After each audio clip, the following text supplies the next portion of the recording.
નમસ્કાર મિત્રો જ બન્યો જલ્લાદ ગુપ્તાન કાપીને બરફમાં સુપાયો કરોડપતિ બનવાના સપનાએ 16 વર્ષના નિર્દોષનો ભોગ લીધો। જી હા મિત્રો, તો સમાચારમાં વિગતવાર વાત કરીએ તો મધ્યપ્રદેશના ભોપાલમાં સોશિયલ મીડિયા પર ફેલાયેલી એક ફેક અફવા અને અંધશ્રદ્ધાના કારણે 16 વર્ષીય નિર્દોષ કિશોરની હત્યા કરવામાં આવી હોવાની સનસનાટીપૂર્ણ ઘટના સામે આવી છે।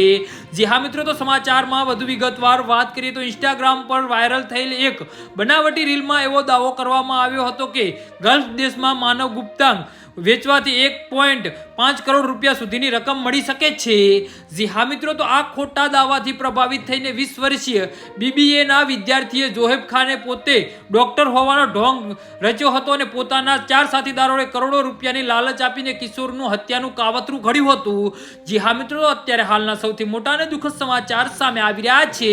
તો સમાચારમાં વધુ વિગતવાર વાત કરીએ તો મૃતક કિશોર ભોપાલના ઇકબાલ મેદાન અને મોતી મસ્જિદ નજીક પેન એન્ડ કી ચેન વેચવાનું કામ કરતો હતો। 6 ઓગસ્ટે આરોપીએ ઝઘડામાં મદદ કરવાના બહાને કિશોરને લલચાવી ખાટલાપુર નજીક ધોબી ઘાટ તરફ લઈ ગયા હતા અને mastermind Zoheb Khan online ખરીદેલા એપોન અને થેરેપી નકલી ડોક્ટર બનીને વિડીયો કોલ દ્વારા અન્ય સાથીને નિર્દોષ આપ્યો હતો અને આરોપીઓએ કિશોરને શરીરના ઘા મારીને મોતને ઘાટ ઉતાર્યો હતો અને ધારદાર બ્લેડ વડે તેનો અંગ અલગ કરી દીધો હતો અને 10 ઓગસ્ટને લોઅર લેકમાંથી કિશોરનો ક્ષણ વિપક્ષ મૃતદેહ મળી આવ્યો હતો, જેની ઓળખ તેના હાથ પરના ટેટુ પરથી 15 ઓગસ્ટે થઈ હતી।